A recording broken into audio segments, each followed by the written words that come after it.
Fine. Now I go to the screen sharing. See what we want to do actually.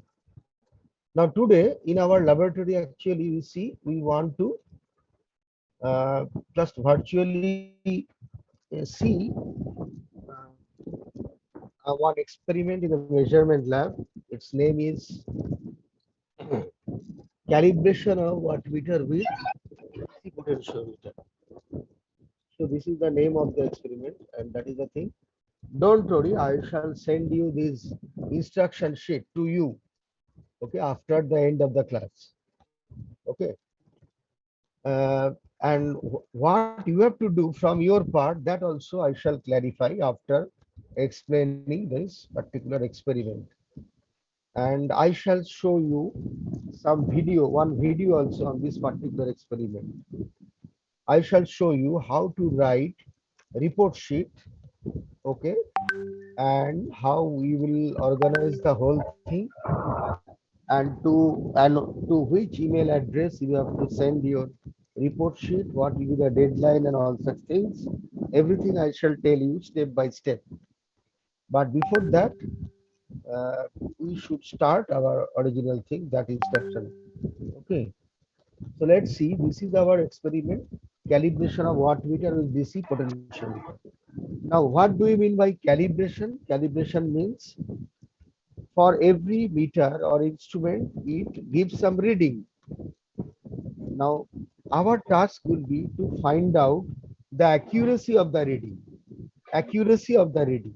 So when one wattmeter gives, okay, a reading of 40 watt, 40 watt, then is it really a 40 watt or some percentage error is there? That we want to see. Okay, so at for every reading, we want to find out the error involved in the reading. That is what we say calibration. So we are now in calibration process. One meter which is under calibration will be actually compared with the reading of another instrument. So the second instrument is called a standard instrument, or sometimes also called a substandard instrument. But don't think that substandard means below standard. No, there is a meaning of substandard. Substandard is a standard.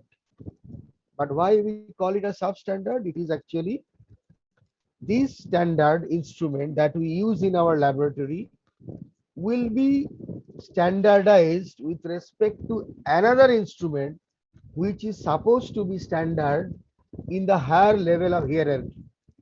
So if our instrument is made standard or calibrated with respect to another wattmeter in the testing lab, okay, residing in the CPRI or in the Salt Lake somewhere or in the France, Paris, then our instrument will be called a substandard instrument. So, but many times we call it a standard instrument. Okay, it is locally used as a standard instrument. So, our wattmeter will be calibrated or its error will be tested with respect to the comparison of reading of another standard instrument. So, how it will be possible?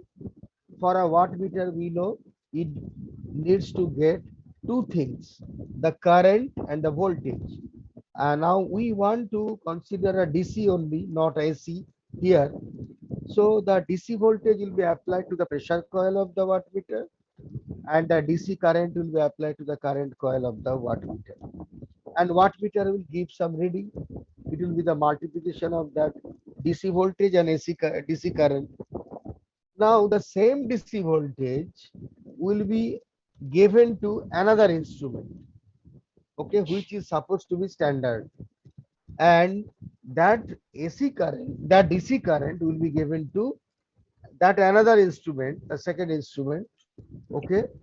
Then the second instrument or the standard instrument, after getting the information of DC voltage and DC current, will give us some power, information of power.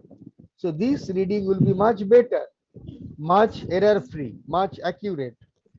So our the second instrument will give a reading. The standard instrument will give us a reading. What reading? The wattage value. and our what test wattmeter,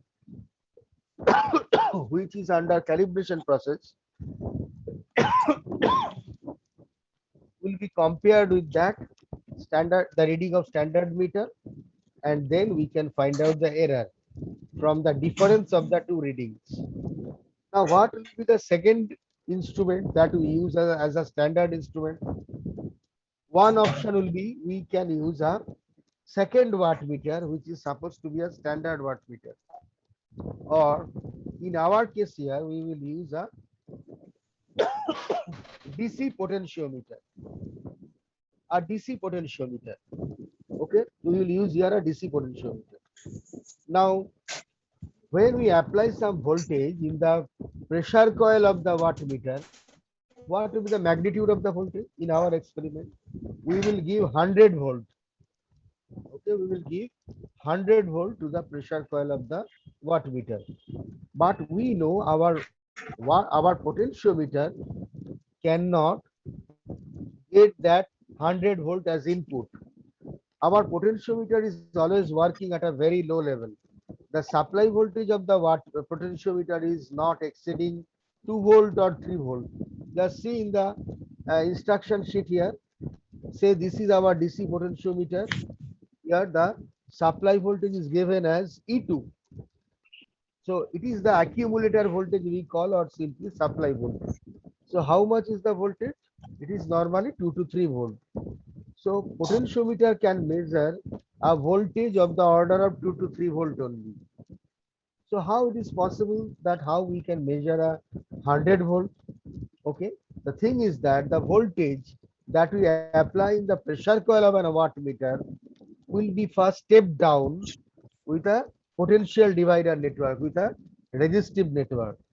Okay, so that is a potential divider network, resistive network. So when we apply 100 volt, we get only around 1 volt, just 1 volt at the output. That 1 volt will be applied as V1 as the input to the potentiometer. Now our task will be to measure V1 by the potentiometer. Somehow we will measure it. So once we measure V1, which is in the range of 1 volt, what we will do? We will just multiply that voltage V1 with a factor of 100. Okay, to get back our original voltage that was stepped down earlier. So if we get V1 equal to 0.95 volt, then it will be 95. 95 volt in the pressure coil, something like. So that's how we are doing it. Next thing is we want to measure a current through the potentiometer. Okay, so a current will pass to the current coil. A current will pass to the current coil of the wattmeter. Now, how to measure the current? We know potentiometer cannot measure the current directly. It can measure only the voltage. So what we do in the current coil circuit, we insert a very low resistance, a low resistance. How much voltage resistance is there? In our laboratory, it is 0.1 ohm. 0.1 ohm. So when a current is passing through that low resistance, then some voltage will be dropped across this low resistance terminal. So that low voltage is here called as V2. So potentiometer will take V2 and will measure V2. So when we get V2, then current will be what? V2 divided by the value of the low resistance, means V2 divided by 0.1. That will be the current of the current coil. Okay, so that's how we can measure current. Now you can ask one question, that if we insert a resistance in the current coil circuit to measure current, then the value of the current will be modified, isn't it? Before the resistance there is some current, after inserting the current will be changed. But no, actually the resistance value is so small Low, that low it value of practically does not affect. Yes, you are right, does not affect the value of current. It is much within our accuracy limit. So that's how we can measure V2, and V2 divided by 0.1 ohm will be the current in the current coil. So that's how we are measuring this particular thing. Now one more thing we should say, that here, now normally what happens, our pressure coil and current coil, they are actually powered by the same source. From the same voltage source, a voltage is applied to the pressure coil, and the same source will deliver the current in the current coil and will pass to a load. But actually, that is the direct loading arrangement. But here we don't go to the direct loading arrangement. You already have studied in your measurement class that there is a phantom loading arrangement. Phantom loading means there is no load actually in the circuit. No load actually. The current does not pass through any load. Actually, what happens? Wattmeter does not know whether there is any load in the circuit or not. It does not know. So, what wattmeter does? Wattmeter simply multiplies the pressure coil voltage with the current coil current. Okay. So, that reading will be observed in the dial pointer arrangement. So, pressure coil voltage into current coil current. That will be there. Now, what do we do here? The pressure coil voltage will be supplied separately by a voltage source that can feed 100 volt here, and the current coil will be supplied by a low voltage source. The low voltage will be around 2 volt, 3 volt, not more than 5 volt. But the capacity of the voltage source, low voltage source, will be sufficient to deliver the rated current of the current coil. Now, for our wattmeter, if the rated current is 5 ampere, our low voltage source E1 should be capable of delivering 5 ampere. Okay, 5 ampere through the current coil easily. Okay, now the actual value of current can be controlled by a rheostat present in the circuit. Okay, and a rough estimate of current can be found from the ammeter also. The actual value of the current will be found from the potentiometer reading, which it gets as a voltage drop through a low resistance. So wattmeter gets multiplies the pressure coil voltage with the current coil current, and we can get a power reading. Now, what is the advantage of that scheme? Now, advantage is that, see, just I can tell you. So, what is the pressure coil resistance? So, just to be in the safe side, we assume that pressure coil resistance is say 100 kilo. So, when we apply 100 volt here, then what will be the power loss in the pressure coil? It will be V square by R, that is 100 square by 100 kilo. So how much power it will be? 100 square means 10 to the power 4, and 100 kilo means 100 into 10 to the power 10 10 की to the power power 5, 5. So it will be 0.1. 0.1 watt, 0.1 watt, something like.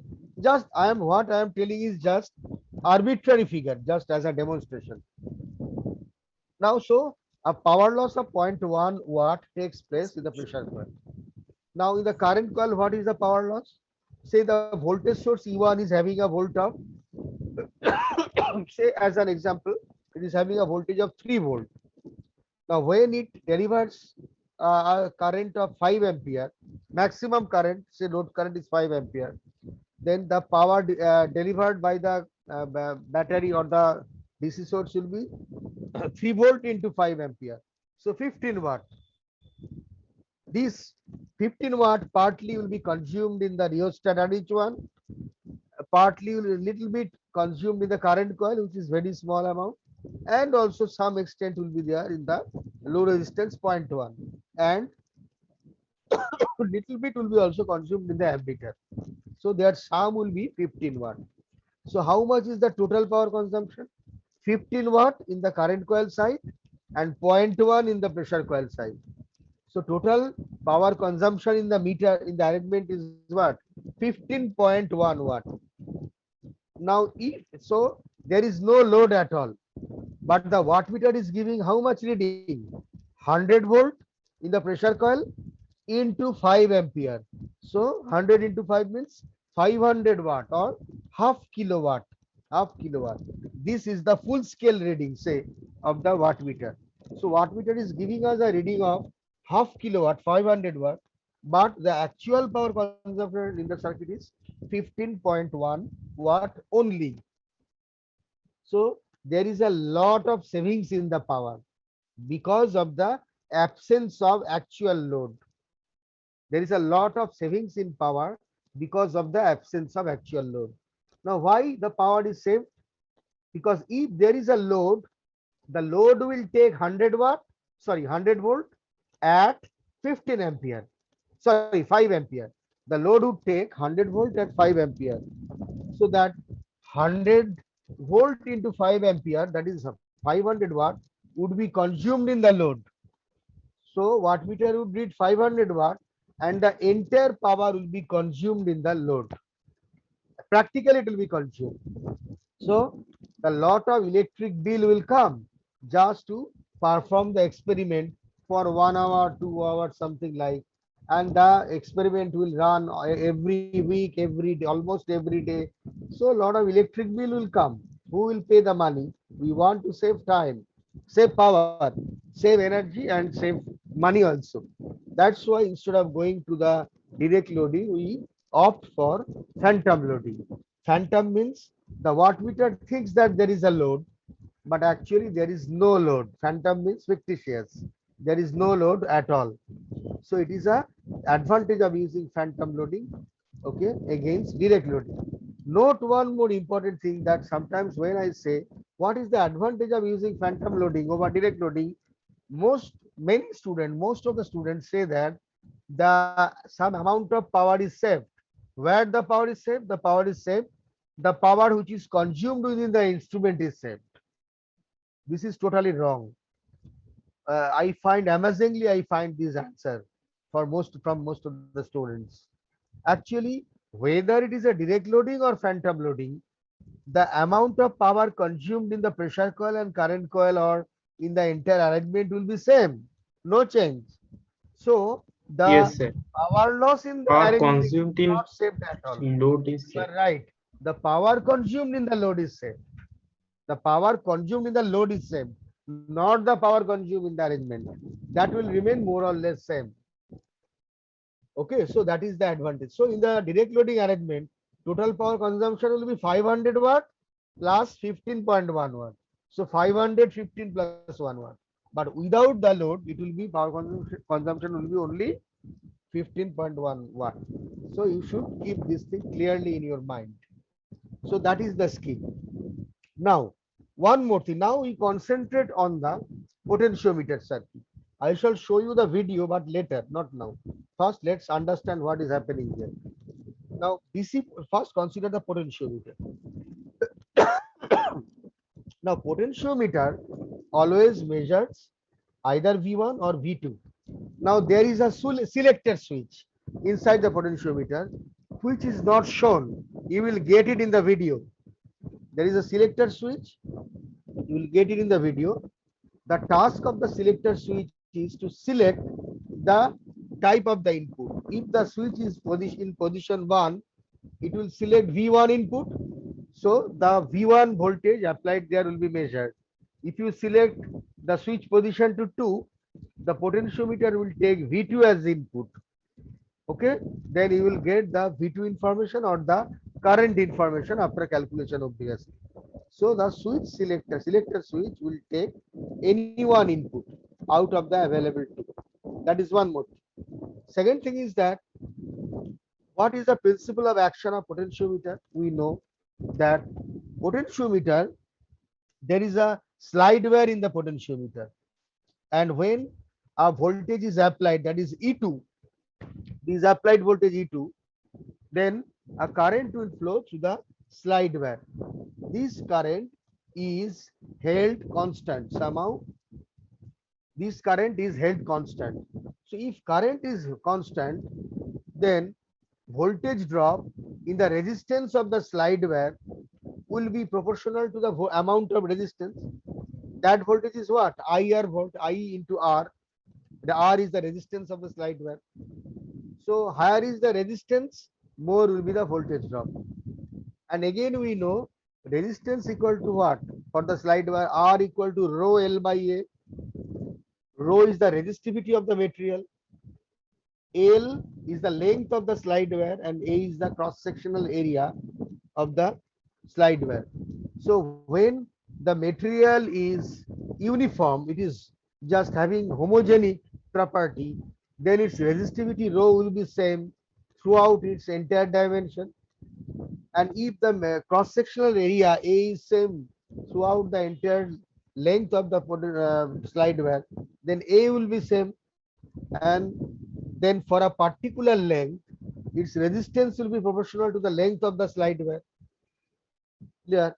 And so resistance is proportional to the length. So if I is held constant somehow, then IR drop in the slide wire will be proportional to the length of the slide wire. Okay. So the length of the slide wire will directly give us the amount of voltage dropped in the slide wire.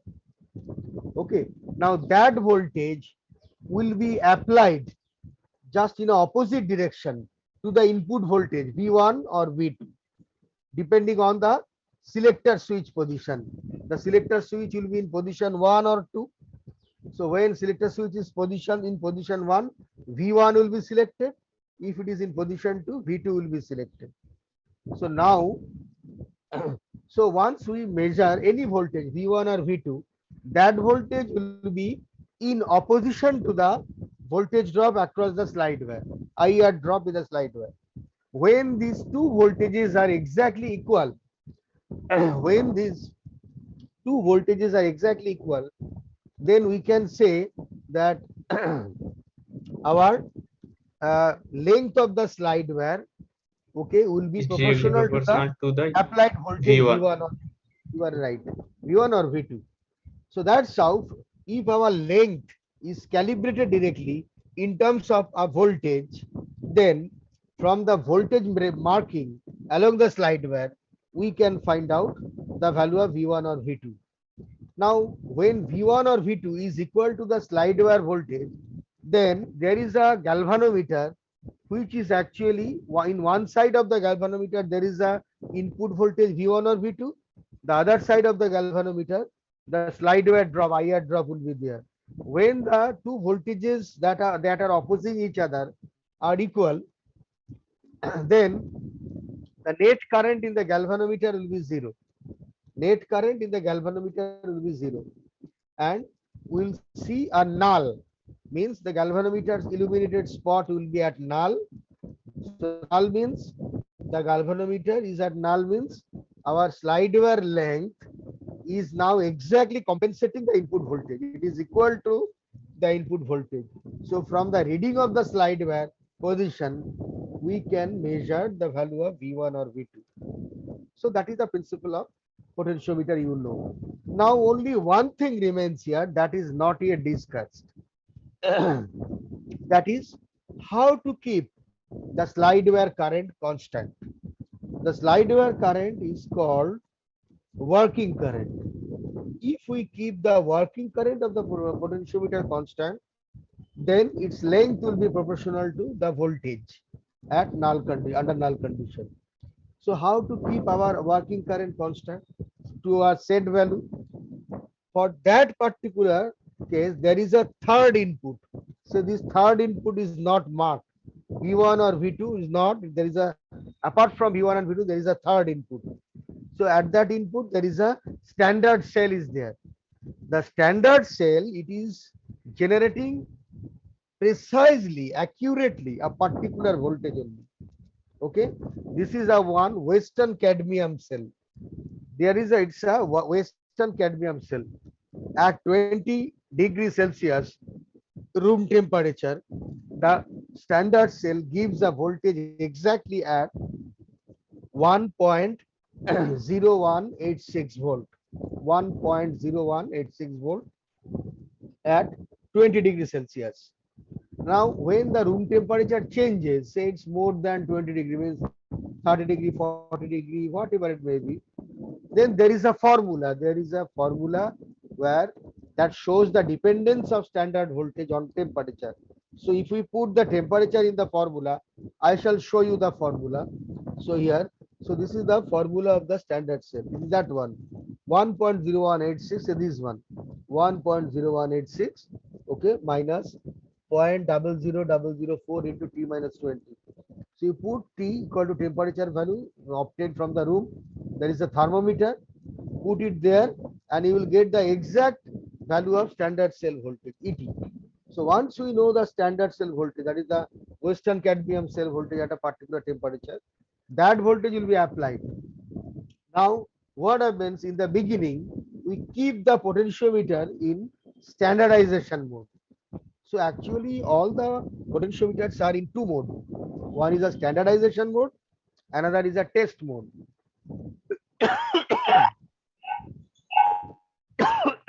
So when we perform experiment, we measure V1 and V2, then the potentiometer is in test mode. Then our selector switch 1 and 2 position will work.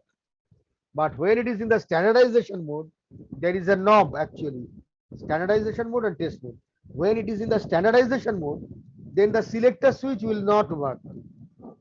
Selector switch will not work. Then in the standardization mode, the potentiometer will be always taking the input voltage from the standard cell. So that's a fixed input will be going to the potentiometer. Okay. Now once a fixed input is going to the potentiometer in the standardization, now there is a standardization option. A fixed resistances are connected in there and everything, and just just by changing the uh, knob and some there is a resistance internal rheostat present inside the DC potentiometer, which is kept in series with the E2, that is the applied voltage. So that resistance, this resistance is not visible from the outside. It is coming in the form of rotating a knob. There is a coarse adjustment knob and the fine adjustment knob. So if we vary that knob in the standardization mode, that resistance will be accurately controlled, and once and some of the voltage will be dropped across the resistance, this series resistance. So when our remaining voltage in the potentiometer is exactly equal to the standard cell voltage, then our galvanometer will not deflect, it will show null. So in the standardization mode, the reading of the galvanometer, the null reading of galvanometer will tell us that the potentiometer input voltage is exactly equal to the standard cell voltage. So what is the potentiometer input voltage? It is the applied voltage E2 minus the series resistance drop. It is the applied voltage E2 minus the series resistance drop. So when the series resistance is controlled properly, then the input voltage, which is E2 minus that series drop, is exactly balanced by the standard cell voltage. Then galvanometer will have a null, and then our slide wire under that setting of series resistance will carry a fixed value of current only. Our slide wire will carry a fixed value of current only. It means our working current is set at a fixed value. And once working current is set at a fixed value, now we know our length of the slide wire at null condition of galvanometer is proportional to the applied voltage. Okay. Now once standardization is complete, we go to the test mode by changing the knob position from standardization to test, and then we start operating our selector switch to its position 1 or position 2, depending on which input we want to receive, V1 or V2. So that is the whole procedure within the DC potentiometer. Now what is the advantage of using DC potentiometer? Okay, once we know V1, which is indirectly the pressure coil voltage, and V2 is indirectly the current coil current, then we can convert the reading of V1 and V2 into pressure coil voltage by multiplying V1 with 100, and we convert V2 into pressure coil current by dividing it with 0.1. Then we multiply them, we get the reading of power from the potentiometer. So that reading now will be compared with the wattmeter reading, and accordingly the error will be calculated against that particular reading of the wattmeter. So that is the operating principle of the whole thing. Now there are two more options available, that a thick conducting wire is there, we call it a link. Sometimes the pressure coil terminal, that a plus minus terminal or the entry terminal or common terminal, is connected to the positive terminal of the current coil. We call it a link, and sometimes it is not connected. So sometimes there is a link connected between the pressure coil and current coil. Sometimes it is not connected. When a link is connected, wattmeter will give some reading. When no link is connected, wattmeter will give another reading. Okay, another reading will be there. Two readings are little bit different, not same exactly. Now the question is why we are giving this doing the experiment in with link or without link. Normally what happens when we perform the experiment in in the when we perform the experiment in the direct loading configuration, then you know there is a common terminal where from pressure coil is coming out and current coil is also coming out. So this is the common terminal. So under direct loading condition, link is automatically there. Okay, always, whether we want or not. But in phantom loading arrangement, there is a freedom for us from our part that either we can connect a link or we can disconnect the link also. Okay, so our experiment, all the reading will be accordingly with link or without link, and we want to investigate what will happen under these two conditions.